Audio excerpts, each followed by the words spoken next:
Assalamualaikum warahmatullahi wabarakatuh. Alhamdulillah rabbil alamin wa bihi nasta'in ala umuri dunya waddin.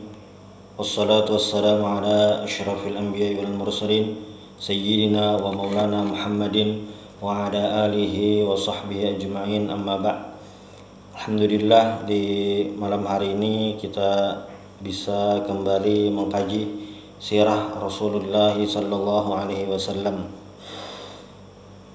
yang mana perjalanan hidup beliau ini merupakan salah satu contoh atau uswatun hasanah untuk kita dalam menjalani kehidupan, dalam menjalani dakwah kita dimanapun kita berada.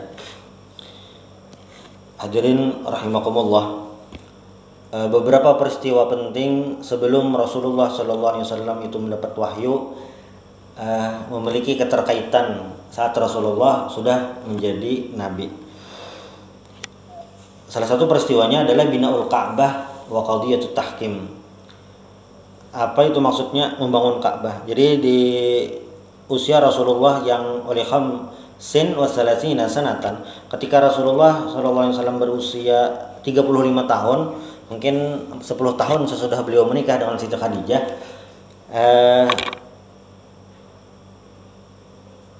Ka'bah perlu direnovasi. Jadi ada kesepakatan di masyarakat Mekah perlu direnovasi karena mungkin ada kerusakan seperti itu. Qamat Quraisyun bi bina'il Ka'bah. Jadi orang-orang Quraisy itu berencana untuk merenovasi Ka'bah. Nah, tapi ternyata merenovasi Ka'bah ini tidak gampang, tidak kayak masjid misalnya, karena sudah lama direnovasi tidak seperti itu. Tetapi ada was-was dari masyarakat, itu kayak mungkin mitos turun temurun, misalnya kalau menghancur Ka'bah akan kena ini seperti itu. Padahal apa yang ingin mereka rencanakan, renovasi ini kan untuk tujuan baik. Itu. Nah, ini mungkin ada hubungannya dengan waktu peristiwa Abraha ingin menghancurkan Ka'bah dan itu gagal total. Nah, karena Ka'bah itu dijaga. Mungkin dari situ juga apa yang beliau yakini, apa yang masyarakat yakini, apa yang masyarakat pahami mengenai bersentuhan dengan Ka'bah tersebut. Tapi ini sebenarnya tujuannya baik.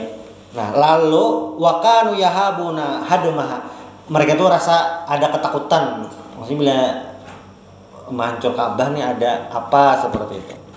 Nah, maka salah satu pemimpin Quraisy saat itu fabtada biha al-Walid bin Mughirah al-Makhzumi. Jadi salah satu tokoh saat itu Al-Walid bin Mughirah al-Makhzumi. Al-Makhzum Bani Makhzum ini sukunya Abu Jahal. Beliau ini memulai untuk menghancur Ka'bah, bukan menghancur untuk merusak, tapi untuk merenovasi. Dan tidak terjadi apa-apa. Nah, baru masyarakat sadar bahwasanya apa yang mereka lakukan untuk merenovasi Ka'bah ini adalah perbuatan yang baik. Selain itu, selain mereka sudah sepakat tentang memperbaiki Ka'bah, masyarakat juga, orang-orang Quraisy itu sepakat mengenai dana. Nah, penghimpunan dananya ini untuk sumbangan membangun Ka'bah, urunannya ini apa yang disepakati? Wattafaqu ala alla yadkhulu fi bina'iha illa tayyiban. Jadi mereka sepakat uang untuk pembangunan Ka'bah ini memakai apa? Illa tayyiban, uangnya yang benar-benar halal. Jadi kalaunya berdasarkan teks ini, masyarakat di sana atau masyarakat saat itu paham mana yang ini hartanya bagus, apa yang ini haram. Nah, cuma masih jadi gawi yang haram tuh, yang ini harta haram tuh masih digawi tuh. Cuma waktu membangun Ka'bah ini tahu ini perbuatan baik dan Ka'bah ini untuk ibadah, sehingga mereka benar-benar memilih ini yang memang hartanya yang halal. Fala yadkhuluna fiha mahar baghi. Mahar baghi itu uang dari mahar baghi itu kayak pelacuran kayak itu nah. Lalu wala bai'u riba, jual beli riba, wala lamatu ahadin minan nas, dan uang itu bukan juga dari menzolimi manusia. Pokoknya uangnya yang benar-benar yang baik lah tadi. untuk pembangunan Ka'bah ini. Lalu itu dibagi masing-masing kabilah untuk membangun masing-masing sampai yang kita dengar bersama di bagian terakhir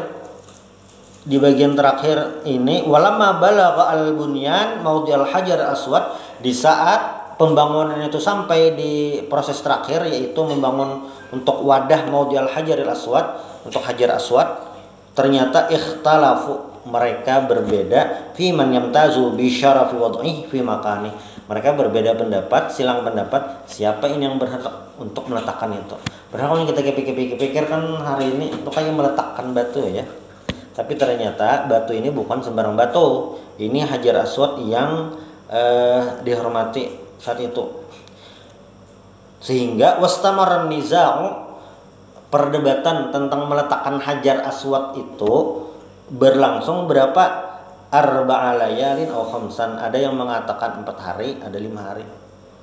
Bahwa anak batunya aja 4 hari, berarti 4 malam tuh. Besok berarti tetamu di masjid pulang, siapa anak batu? Kami aja ya, kami 4 hari itu. Ini kan kayak pembukaan jembatan Basit Bang, ada sama. Ya ini persoalan serius, maksudnya kehormatannya itu tidak bisa dibayangkan. Washtadda hatta kada yatahawwalu ila harbi darusin fi ardil haram. Sehingga perdebatan tadi saling ngotot ingin mendapatkan kesempatan meletakkan batu tadi sampai ini hampir memantik perang di antara kabilah di Mekah itu. Karena memang di masa-masa jahiliyah sebelum Nabi diutus itu pemantik perang tuh sangat mudah terjadi, kayak persoalan kecil langsung antar suku. Kan kayak Aus dan Khazraj itu, Aus itu kan dan Khazraj itu sebenarnya bersaudara. Kayak Aus dan Khazraj itu bersaudara, tapi anak cucunya itu bertikai antara satu dan lainnya sampai 100 tahun. Jadi ini bayi hanya lahir nih. Lahir langsung dipadahi berarti. Bukan itu musuh kita. Nah, jadi kayak perang turunan. Itu memang mendarah daging. Jadi yang persoalan meletakkan batu ini memang tidak aneh, memancing untuk terjadi perang. Nah, sampai anak Aba Umayyah bin Mughirah al-Makhzumi arada alaihim ayyahkumu fi ma syajara bainahum. Sampai Abu Umayyah bin Mughirah ini al-Makhzumi ini memberikan pendapat, kalau seperti ini, kalau terjadi perdebatan terus, kita harus mencari solusi yang bagus yang bisa menyelesaikan ini.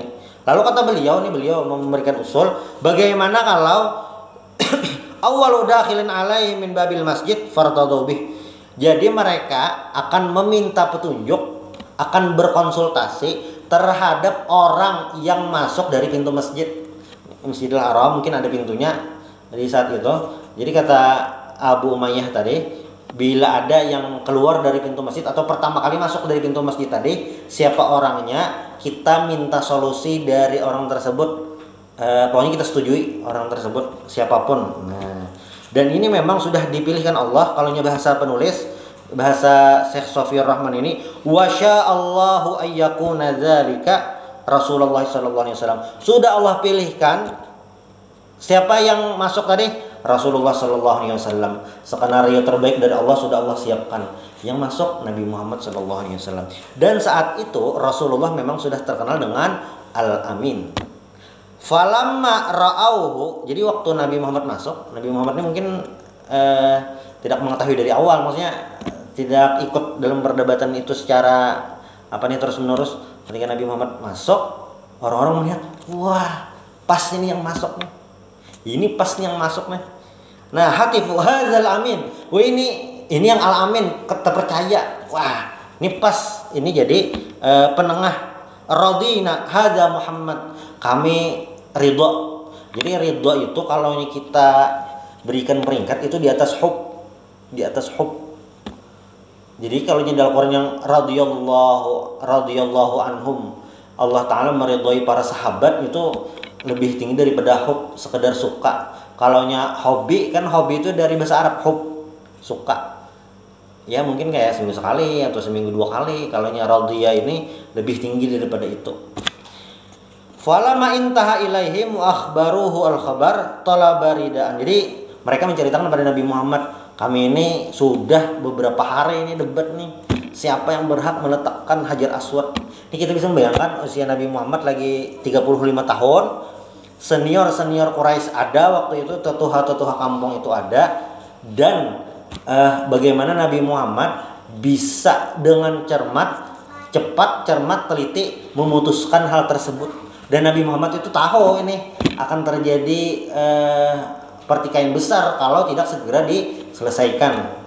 Mental Nabi Muhammad itu bisa.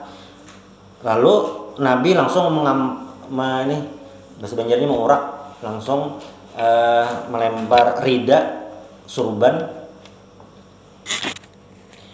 Surban untuk apa? Ternyata surban tadi Nabi letakkan di tengahnya batu, dan masing-masing kepala suku Raisul Qabilah itu memegang di ujung-ujungnya. Jar Nabi, kita angkat bersama.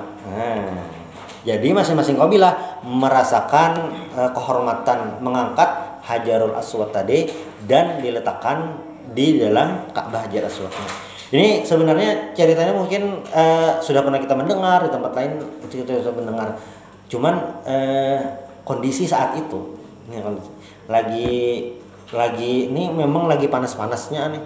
Ternyata ada seorang pemuda berusia 35 tahun bisa menyelesaikan masalah itu tanpa menumpahkan setetes darah pun. Istilahnya tuh jadi happy ending. Parak baklayan nih. Tapi bisa jadi happy ending. Itu bagaimana sosok Rasulullah SAW bisa mendinginkan itu dalam waktu yang singkat. Nah, jadi itu salah satu renovasi Ka'bah. Makanya sejak itu, sebelum itu juga Rasulullah itu memang sudah dicintai oleh penduduk Mekah karena sikap beliau itu. Di masyarakat sudah dikenal baiknya beliau. Kalau kita gambarkan hari ini itu sudah jadi orang soleh. Tetapi itu masih belum masuk babak yang menegangkannya. Kenapa? Jadi ketika seseorang itu masih posisinya soleh, itu masih aman. Tapi ketika berubah menjadi musleh, memperbaiki, nah itu sudah ada gangguan. Jadi ketika Rasulullah masih belum mendapatkan wahyu, masih jadi orang baik biasa, itu aman-aman aja, masyarakat menyukai, nah masih aman-aman saja. Nah, dikenal dengan orang baik, itu macam-macam. Yang ujar Siti Khadijah waktu Nabi Muhammad pulang dari gua Hira itu, ujar Nabi, pian ini yahmilul kalla wa yaksibul ma'dum wa yuqrid dhaif wa yu'in ala nawaibil haq. Pian ini menolong orang, membantu orang, menyambung tali silaturahim, memberi makan orang lain. Jadi orang baik loh. Istilahnya tadi soleh. Lalu musannif masuk ke bab berikutnya, al-ahdul maki hayatun nubuwah war risalatu wad da'wah. Ini Nabi Muhammad memasuki usia kenabian. Jadi kalaunya kita bagi tanqasimu hayatu Rasulillah sallallahu alaihi wasallam ba'da an syarafallahu bin nubuwah wa risalah ila ahdain. Jadi masa Nabi Muhammad itu bisa kita bagi dua. Satu, al-ahdul makki, dan yang kedua al-ahdul madani. Al-ahdul makki ini 13 tahun, salah ta'asyara sanah, dan yang al-madani itu asyru sanawat 13, 10 tahun. Jadi ada 13 tahun, ada 10 tahun.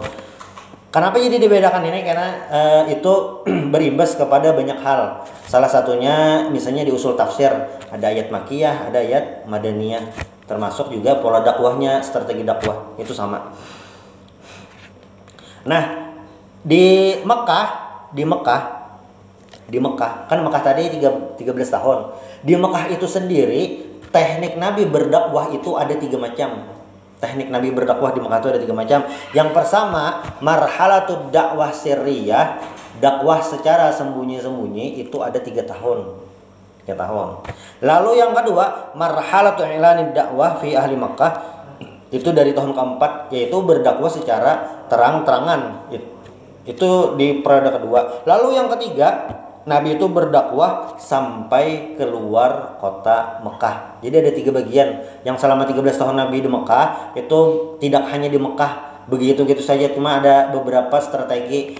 3 tahun di awal itu Syria sembunyi-sembunyi, lalu yang jahriyah terang-terangan, lalu Nabi sampai keluar kota Mekah. Nah itu pembagiannya. Nah ini strategi sebenarnya bukan strategi biasa, tapi langkah-langkah inilah yang membuat kaum muslimin itu bertahan dan umat Islam itu bisa berkembang dan memiliki fondasi yang kuat.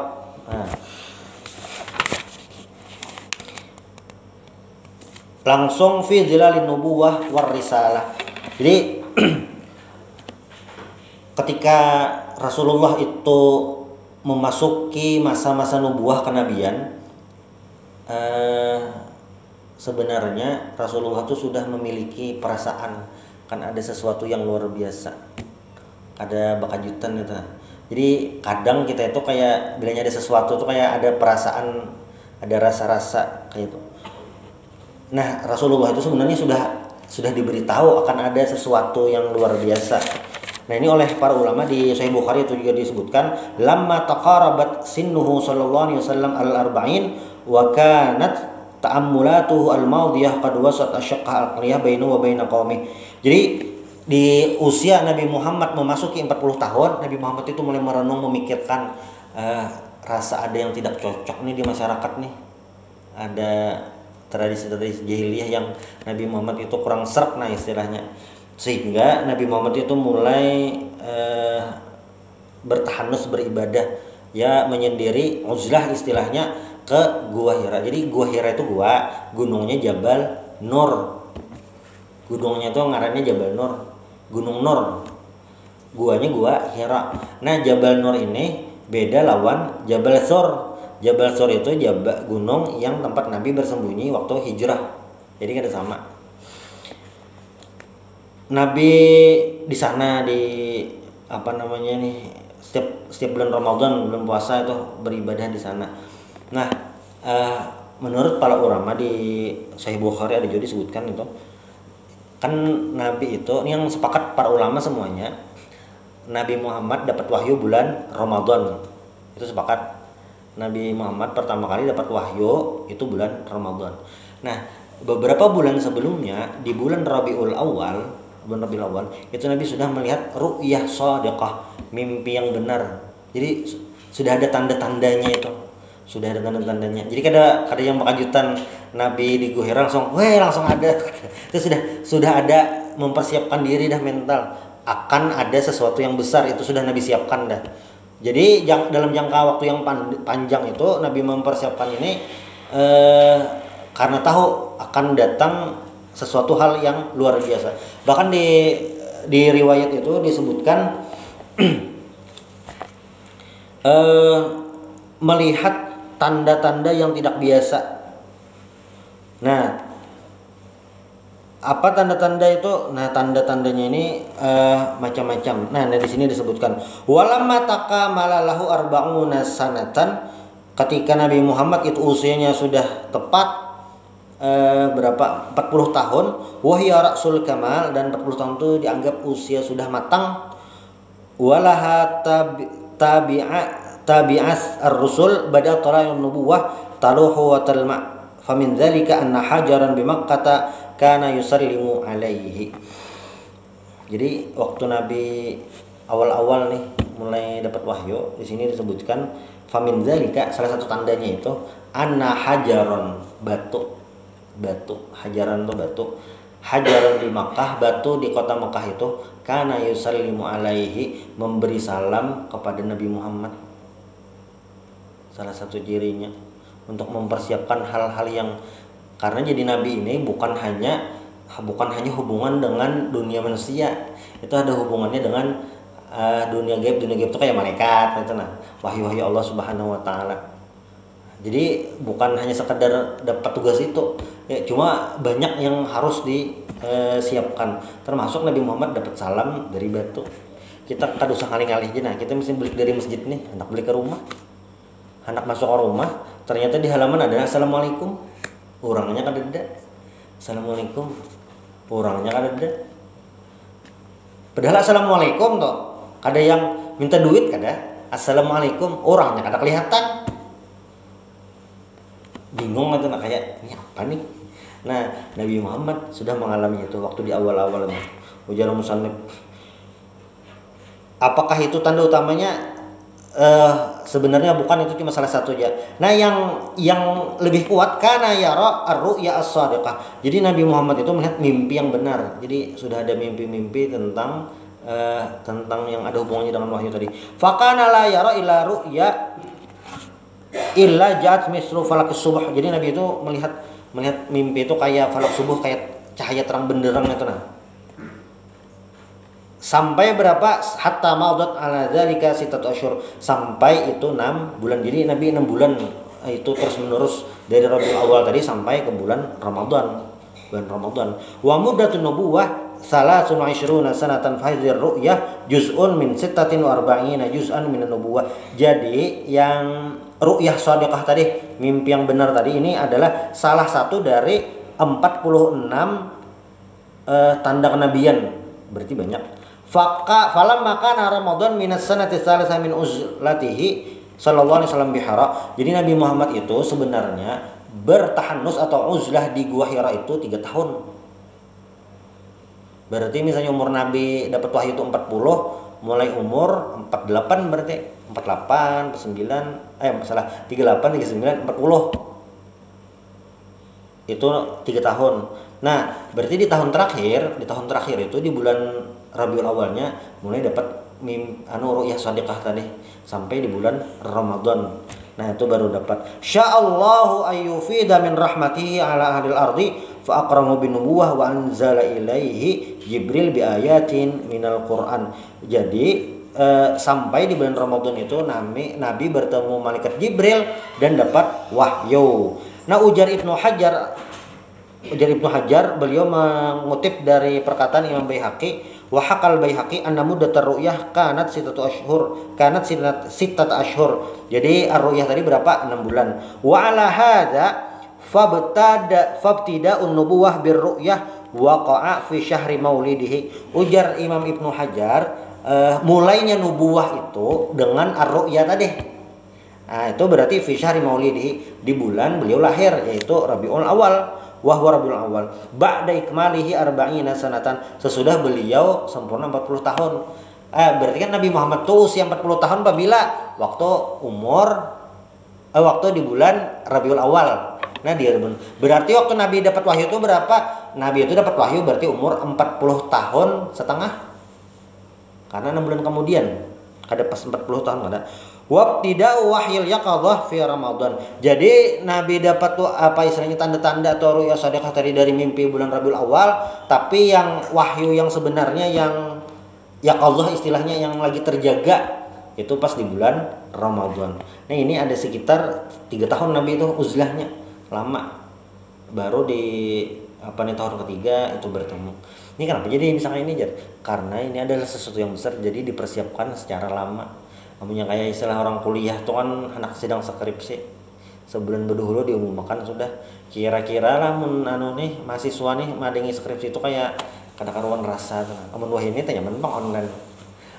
Yo yang langsung nih yang langsung tuh rasa siapa aja, apalagi pengujinya misalnya dikenal ini banyak pertanyaan macam-macam, makin gugup. Padahal tanggalnya tahu toh, ada mahasiswa tuh ya, esok ujian skripsi, kada tahu, mungkin pasti sudah siap. Sama kayak tanggal akad nikah, pasti tahu kada mungkin esok akad nikah, iya kada mungkin, pasti sudah siap dah. Soalnya mendaftar di KUA sudah ditakoni tanggal berapa. Itu sama gugup juga, malamnya siapa nih gugup. Nah, itu rasa gugupnya tuh kurang lebih seperti itu. Padahal Nabi Muhammad sudah menyiapkan nih atau apa-apa. Tapi ketika malaikat Jibril datang, tetap itu ada rasa gugup atau macam-macam. Wa ba'da an-nazar wa at-ta'ammul fil qara'in wad dalail yumkin lana an nuhaddida dzalikal yawm bi annahu kana yaumul itsnain li 21 madat min syahri Ramadan lailan. Di sini penulis Ar-Rahiqul Maktum Syekh Sofiyur Rahman Al-Mubarakfuri ini ujar sidin lah, hitungan sidin nih. dihitung-hitung di sini. Wa ba'dan nazar wa ta'ammul fil qara'in wa dalail. Menurut beliau setelah melihat dalil-dalil, hitungan hari yang lain, peristiwa yang lain tadi, yumkin lana, kita mungkin bisa memastikan tanggalnya yang Nabi dapat wahyu tadi al-yaum. Nabi dapat wahyu tadi apa? Bi annahu kana yaumul itsnain, itu hari Senin. Satu. Li ihda wa isyirin, tanggal 21 Madot min syahri Ramadan lailan, berarti malam 21 menurut Syekh Sofiyur Rahman Al-Mubarakfuri ini Nabi Muhammad dapat wahyu. Jadi yang sepakat ulama seberatan itu bulan Ramadannya, tanggalnya itu macam-macam. Dan kebetulan ini menurut beliau lagi waqad wafaqa itu bertepatan dengan 10 Agustus al-asyarah min Agustus tahun 610 Masehi. Wa kana umruhu sallallahu alaihi wasallam idzaka bil dhabti 40 sanatan qamariyah wa 6 ashhur. Jadi kalau nya hitungan qamariyah, hitungan hijriyah, usia Nabi berapa? 40 tahun 6 bulan dan 12 hari. 40 tahun 6 bulan 12 hari. Tapi kalau hitungan syamsiahnya, hitungan masehinya, itu umur Nabi berapa? 39 tahun 3 bulan 20 hari. Nah, detail kayak ini apa? Ini memang ada ilmunya, ilmu hisab atau ilmu falak. Ini memang ahlinya macam-macam nih, memang harus belajar gitu. Dan Lutfi Kulampayan itu salah satu ulama yang ahli di bidang ini, ilmu falak. Amunya di Banjar kada ada bang nih jurusannya. Ada di Semarang, ada di UIN Wali Songo, ada jurusan ini khusus ilmu falak, jadi menghitung itu aja. Yang nyata, yang terpakai itu, nah yang nyata lah mengukur kiblat, lawan waktu-waktu yang ibadah tadi. Walaupun masing-masing itu hitungannya beda-beda, tapi tetap ilmu ini merupakan salah satu ilmu penting dalam hitungan kita. Hitungan maksudnya untuk peribadah, kada kawa hafal lah itu. Amun kita anak ada tahun ipang di tengah hutan kayak apa aja kada tahu ilmunya, itu ya berijtihad. Saya cocok sebelah mana gitu. Kayaknya tadi matahari tenggelam sebelah sini. Nah, di itu aja batasnya. Tapi bagi yang tahu ilmunya jangan bahapal, memang harus dihitung bujur-bujur. Nah, ikhtalafa ahlus siyar, ini catatan kakinya, ikhtilafan kabiran fi awali syahrin akramahullahu fihi bin nubuwah wa inzalil wahyi. Jadi ahli sejarah ini berbeda pendapat tentang awal bulan Nabi ini mendapat kenabian dan turunnya wahyu. Memang banyak tuh. Di sini sudah disebutkan fadhahabat taifatun kabiratun, jadi banyak yang berpendapat ila annahu syahrul rabiul awal. Ada yang memadahkan bulan Rabiul Awal, fadhahabat taifatun ukhra ila Ramadan. Ada juga yang memadahkan bulan Rajab. Wa inna marajjahna nahu syahrul Ramadan. Tapi kami memilih ujar musannif bulan Ramadan. Kenapa? Karena ayat Quran di surah Al-Baqarah itu jelas benar memadahkan syahrul Ramadan alladzi unzila fihil Quran. Lalu di surah Al-Qadar juga inna anzalnahu fi lailatul qadar wa ma'lumun anna lailatul qadar fi Ramadan. Lailatul qadar itu di bulan Ramadan. Jadi kalau bulannya itu Ramadan itu. Wali anna jiwarahu sallallahu alaihi wasallam bihara kana fi Ramadan. Jadi Nabi berada di Hira itu di bulan Ramadan. Wa kanat waq'atu nuzul Jibril fiha kama huwa ma'ruf. Nah, Nabi bertemu malaikat Jibril sama bulan Ramadan juga. Ini di sini ulun bacakan lah anunya yang khilaf-khilafnya supaya tahu benar ya. Summa ikhtalafat ar-riwayat wa ikhtalafal qailun bi bad'i nuzulil wahyi. Jadi turunnya wahyu itu pertama kali kapan? Itu memang ulama berbeda pendapat kayak itu aja. Cuma merusak keimanan lah kada juga Bang. Kalau misalnya yang ini tanggal ini kafir nih jangan ada sampai situ ada. Cuma apa namanya itu masalah angka aja dengan dalil yang macam-macam. Ada yang mengatakan faqila huwa al-yaumus sabi', ada yang mengatakan hari yang ke-7 dari bulan Ramadan. Ada yang mengatakan 17, ada yang mengatakan 18. Ibnu Ishaq, ini salah satu sejarawan, wa ghairuhu, dan selain Ibnu Ishaq, mengatakan annahu al-yaum as-sabi asyar. Itu beliau berpendapat, Ibnu Ishaq dan yang lain-lainnya itu mengatakan hari yang ke-17.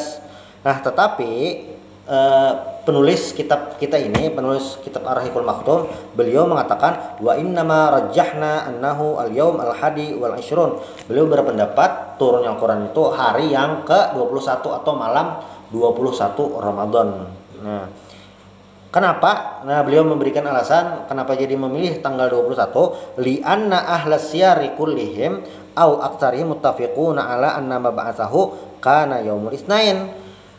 Karena menurut beliau semua ahli sirah, semua sejarawan itu sepakat bahwasanya Nabi Muhammad ini diutus hari Senin. Diutus itu Nabi Muhammad hari Senin, sepakat.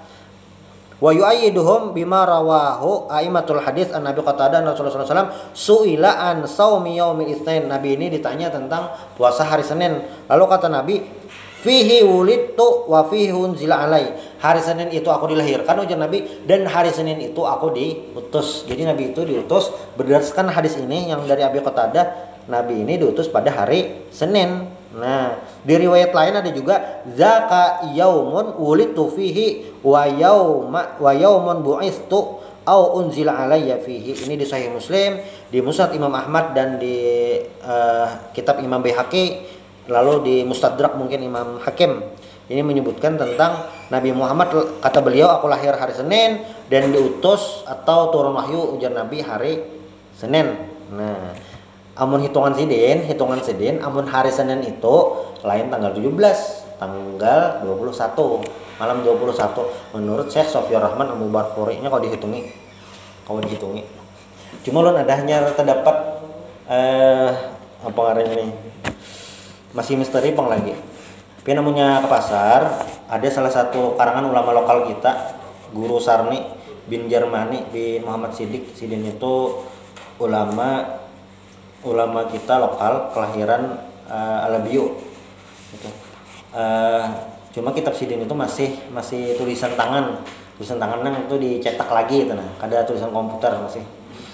Nah, cuma dari beberapa literatur yang ulun cek membaca, tanggal lahir Sidin lawan tanggal meninggal Sidin itu kadang cocoknya.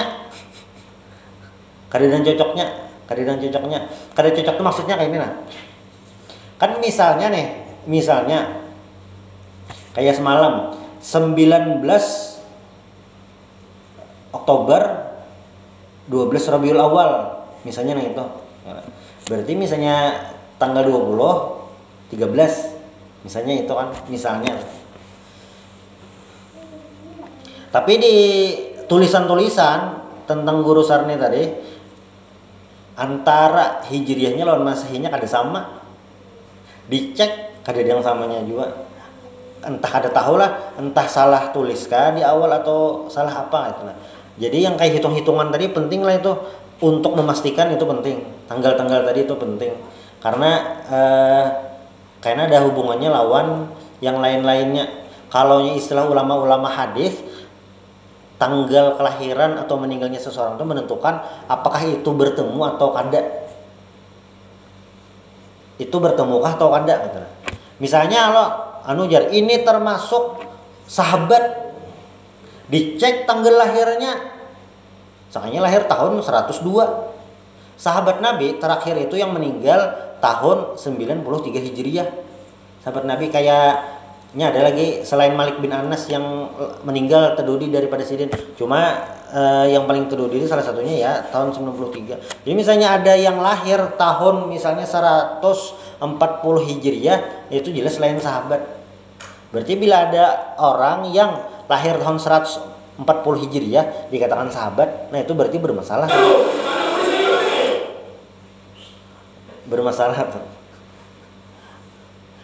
Nah, jadi tanggal tadi itu menentukan.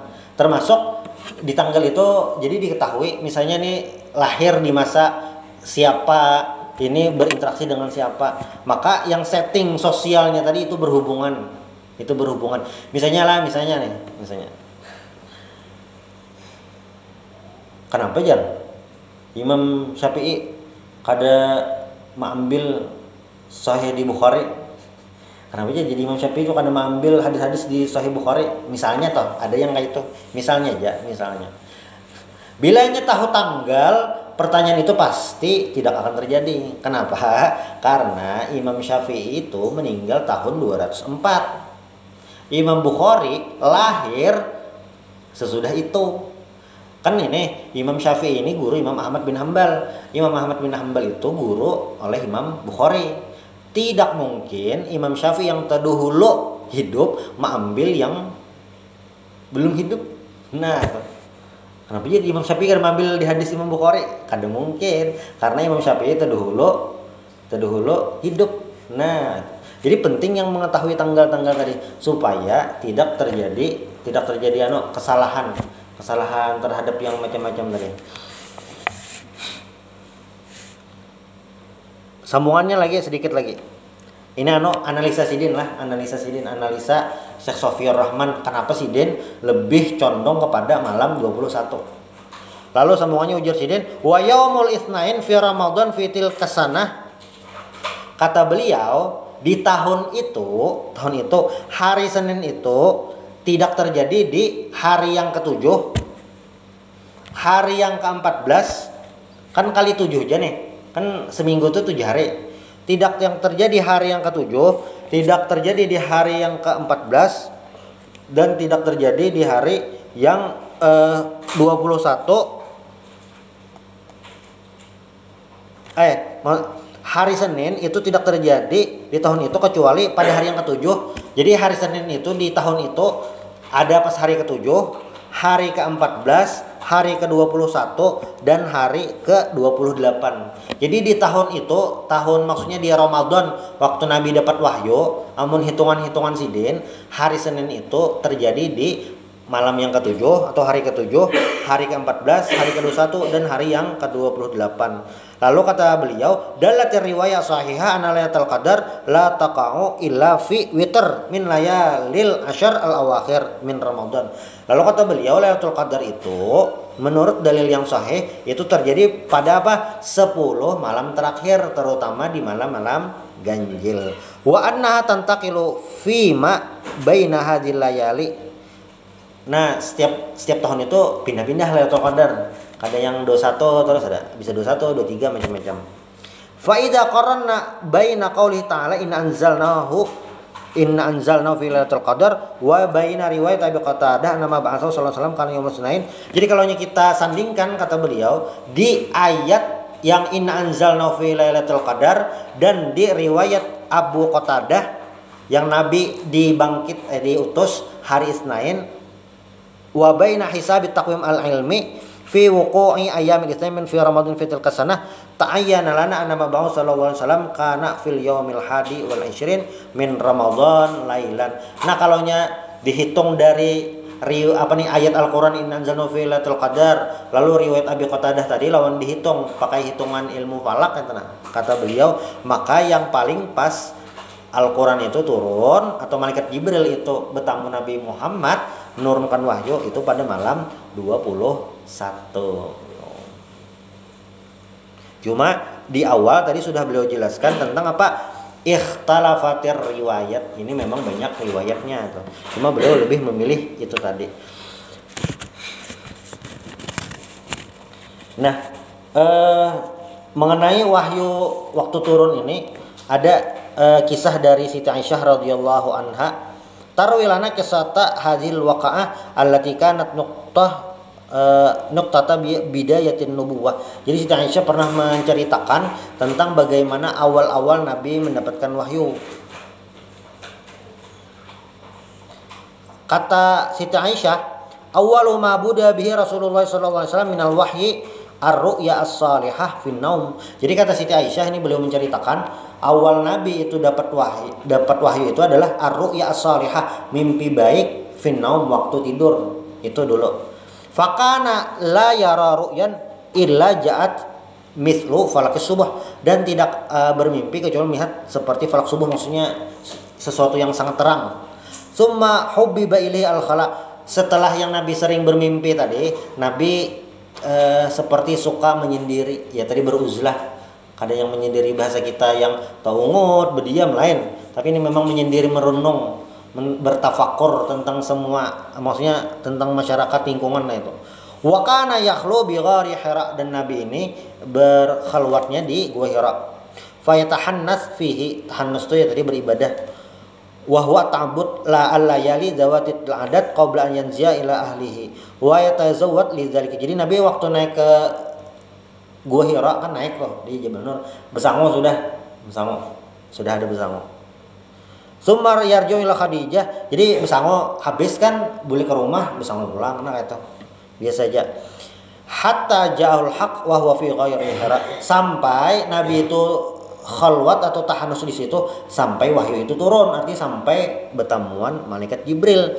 Faja'ahu al-malak, jadi al-malak itu mufradnya, jamaknya malaikah.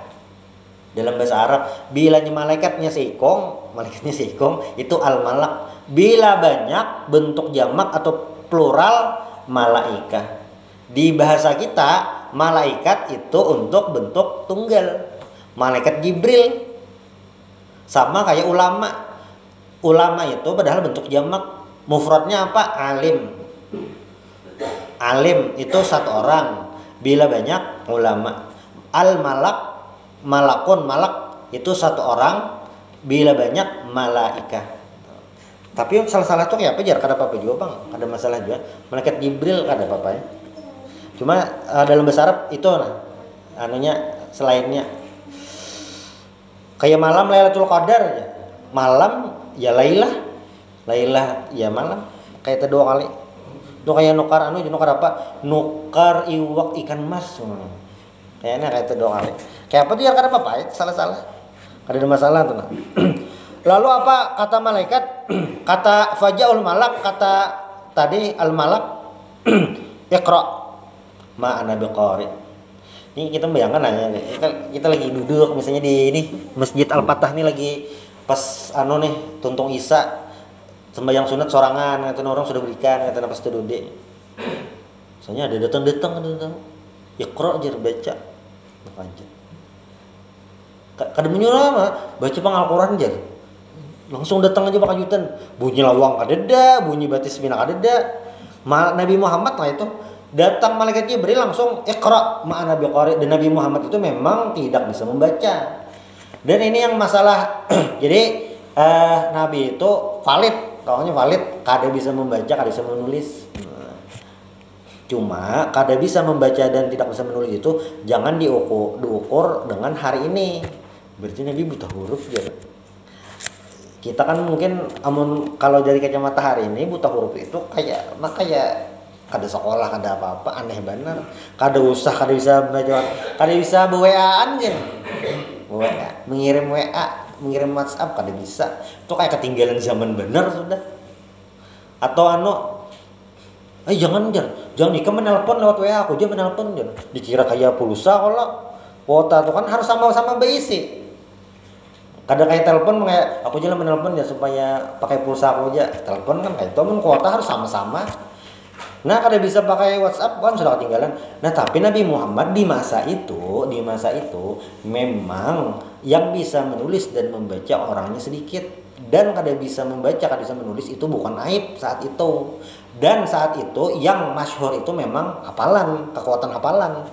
Waktu itu tuh memang kekuatan hafalan itu memang nomor 1 itu. Jadi bisa membaca, bisa menulis itu kayak plus kayak itu aja. Bukan sebuah kekurangan, bukan. Dan itu nanti ada hikmah dari Allah. Lalu apa? Fa akhadhani, ujar Nabi, fa ghattani hatta balagha minni al-juhd thumma arsalani fa qala iqra qultu ma ana biqari. Bahasanya tuh diikuti. Malaikat Jibril tadi mengikuti. Iqra ma ana biqari. Nabi kan dia bisa membaca sampai 3 kali, sampai yang terakhir yang fa akhadhani fa ghattani as-salisa thumma arsalani, ketika ini mendekap lalu dilepas untuk ketiga kali, lalu kata malaikat Jibril tadi apa? Iqra bismi rabbikal ladzi khalaq khalaqal insana min 'alaq iqra rabbukal akram alladzi 'allama bil qalam 'allamal insana ma lam ya'lam. 5 ayat itu aja. 5 ayat. Setelah ini dapat ini Kan Nabi lihat gunung. Lalu datang tadi ada orang menyuruh membaca. Kita maunya kayak kita lagi ini duduk santai nih mau ke rumah. Jelas-jelas nih kosong kan ada orang, maka langsung ada becungul. Assalamualaikum jar. Kaget kita. Nabi Muhammad kayak itu juga. Maksudnya nih dari sisi manusiawinya kayak itu. Kaget Nabi Muhammad. Makanya waktu pulang dari Gua Hira itu yarjufu fuaduh anu nih rasa jakal kita tuh tak ubar semangat kayak gugup macam-macam. Fadakhala ala Khadijah binti Khuwailid. Lalu Nabi Muhammad masuk, maksudnya mendatangi Khadijah istri beliau. Zammiluni selimuti aku. Bulik kayak kejadian yang luar biasa. Memenuhi ini jarang mah orang tetamu lah, kisah tetamu hantu di jembatan kata ini kisah-kisahnya hantu yang jin kata nah kade. Karena kenapa karena di jembatan itu sudah diganti manusia lagi gitu kan. Jadi Nabi ketika pulang dari sana dari Gua Hira itu memang gugup nih, rasa kada karuan rasa. Apa nih? Makanya minta selimuti fazammiluhu. Jadi Siti Khadijah menyelimuti hatta dzaba anhu ar-raw, sampai Nabi itu agak tenang. Amun kayak kita di sini tuh kayak tenang dulu, bawa betanang dulu. Minum teh dulu. Betul kayak itu. Lalu faqala li Khadijah mali fa akhbara al-khabar. Jadi sampai Nabi Muhammad itu bertanya kepada Khadijah, saya ini kira-kira kenapa ulun nih? Sampai bisa dah. Dikit lagi nanya. Laqad khasyitu ala nafsi, saya takut terhadap diriku. Jadi Nabi Muhammad ini ketakutan, ini kejadian apa nih?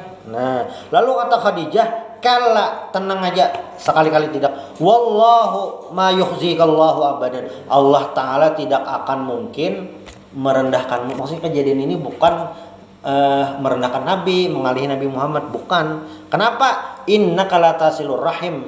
Pian itu menyambung tali silaturahim. Wa tahmilul kalla wa taksibul ma'dum wa taqra'ud dhaif wa tu'in ala nawaibil haq. Pian ini kan membantu orang menyambung silaturahim atau membantu orang yang kadeda. Karena mungkin kejadian ini, peristiwa ini adalah peristiwa buruk. Ini pasti pertanda baik, ujar Siti Khadijah. Kayak ini ujar Siti Khadijah.